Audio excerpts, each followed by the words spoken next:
සුබ දවසක් කියන ඔයාලා හැමෝටම. අද කතා කරන්නේ ඉන්දියාවේ සිදුවෙච්ච විශාලම ගුවන් අනතුර පිළිබඳ.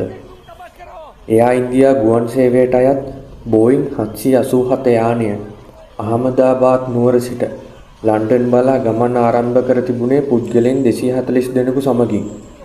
යානයේ බ්‍රිතාන්‍ය වේලාවෙන් පස්වරු 6:25ට එරට ලන්ඩන් නුවර ජාත්‍යන්තර ගුවන් තොටුපළකට ගොඩ බැස්වීමෙන් නියමිතව තිබුණා.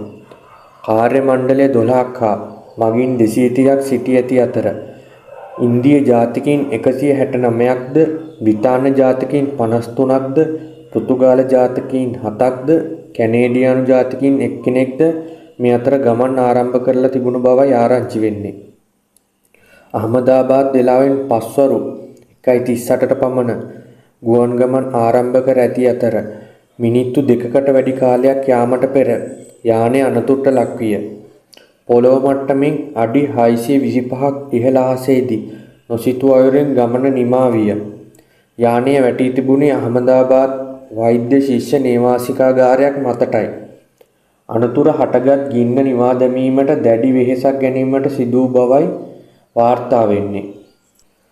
තුවාල ලබා සිටි අය කඩිනමින් රෝහල් ගත කිරීමට සහන කණ්ඩායම් කඩිනමින් කටයුතු කරනු ලැබුවා. මෙම බෝයින් යානය ලන්ඩන්, ටෝකියෝ වැනි සුපෝපභෝගී ගමනාන්ත දක්වා පමණක් ගමන් කරන බවයි වාර්තා වෙන්නේ. මෙහි නියමුවා පියාසර පැය 8200ක ගුවන් පළපුරුද්දක් ඇති ප්‍රධාන නියමුවෙක් බවත් වාර්තා වෙනවා. බෝයින් වර්ගයේ ගුවන් යානයක් අනතුරට ලක්ව ඇත්තේ ඉතිහාසයේ පළමු වරටයි. ගුවන් තොටුපළ බලධාරීන් සැක පළ කරන්නේ කාර්මික දෝෂයකින් මෙම අනතුර සිදුවන්නට ඇති බවයි. නමුත් මෙම අනතුරේ ඇති විශේෂ සිදුවීමන්නේ එක් පමණක් දිවි බේරාගෙන තිබීමයි. අපි ඔහු ගැන තවත් වීඩියෝ එකකින් කතා කරමු.